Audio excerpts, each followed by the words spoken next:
Welcome to another week of Zonez Sports, where we'll be talking everything sports from the Premier League to tennis to the F1 and also what happened in the rugby.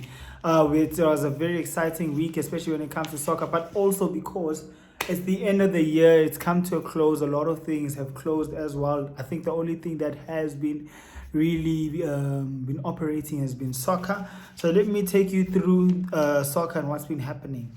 So with the Premier League, we have Manchester United that versed Aston Villa, and they've done a brilliant comeback of 3-2 as they were 2-0 down in the first half, with Aston Villa with Rasmus Højlund finally scoring after 15 games at Manchester United, and also Garnacho scoring two fantastic, super amazing goals for Manchester United, winning him man of the match. What a comeback. You have to watch our reels. Check our Instagram and check the reel on Manchester United and what had happened there. Going on forward, we have Chelsea that were versing Crystal Palace, and they won 2-1. It seems that they're also on a winning streak as well, as they also sealed their win with a penalty in the last minutes. We have Manchester City that were 1-0 down, but they ended up winning 3-1 against Everton, making a comeback as well. But there's no actual exception to that. Everyone is expecting Manchester City to beat Everton. And last but not least, we have Liverpool that had won 2-0 against Burnley, with Nunez and also his substitute Jota scoring the goals for Liverpool, putting Liverpool on top of the table. And we also have the Premier League that's going to play tonight. We're excited with the matches that are going to play with Tottenham and also Arsenal that will be playing tonight. So let us know what's going to happen in the predictions. Is Arsenal going to be on top of the log, or are they going to lose? You guys let us know. Also, Tottenham playing very well. We are expecting them to win as well. In the Italian Serie A, we had a dramatic we had a dramatic match against Roma versus Napoli, which is one of the biggest teams in the Italy Serie A. And Roma ended up beating Napoli 2-0 with two dramatic red cards from Napoli, causing effect of that second goal that Roma scored. With Lukaku scoring that winning goal for Roma.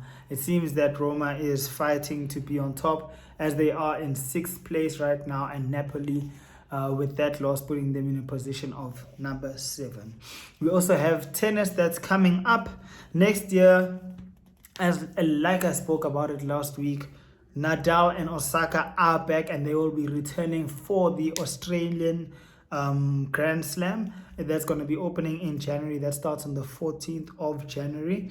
And Djokovic has also made his comment saying that he has high expectations for Nadal's comeback, and also he's there to win. He's not just going to be playing, but it is a Grand Slam that he wants to bring back home. As we do know, Rafael Nadal has won 2 Grand Slams from the Australian Open, regardless of him winning the 14 Grand Slams from the French Open.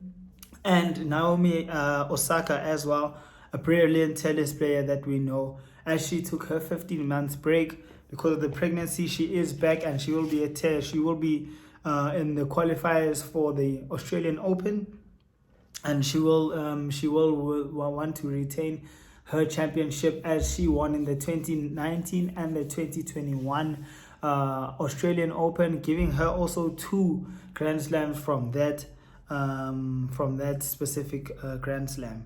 So yeah, we are excited about that. And then also going on to the rugby, it was the Stormers versus the Bulls.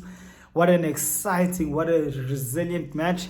I think Bulls fought their way. I think Bulls, regardless of the crowd and not playing home ground, they did fight as much as they can. We saw a lot of the talents of the guys from the Springboks being heavily involved with the match and contributing to it as well. With the likes of Kurtley Adams, we saw the likes of Liebok as well, also contributing to the goals.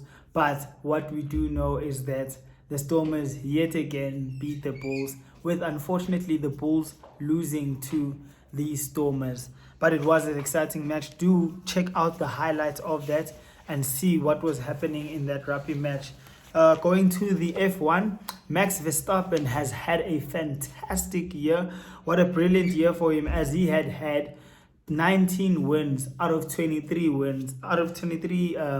races in the year. And Red Bull, as a team, had 21 wins out of 23 races in the year. I think Verstappen had a great and a fantastic year. We do know that he won the Laureus Sportsman of the Year 2022. But yeah, we will see. Obviously Messi won the one of 2023. Let's see how his 2024 is going to look. But a big shout out to Max Verstappen for his brilliant win, and also the pace that he's going. He's currently on 54 wins, which is quite far from Lewis Hamilton's 103 wins, but it seems like he might be the guy that actually might surpass Lewis Hamilton, irrespective of the legendary Michael Schumacher having 91 wins in his name. And yes, last but not least, it is almost January. It has come towards the end of the year, and we do know when it's January, it's transfer news, transfer market, who's going where, why is going who. Let us know in the comments what you guys think, what's going to go down with the transfer market. And yes, we're excited to hear from you guys. Thank you so much for watching this, and please do like, share, comment, subscribe, and also check out our Instagram page. We are Zonez_sports. I am Paul from Zonez Sports, and yes, thank you so much for watching this. Hope to see you another time. Thanks.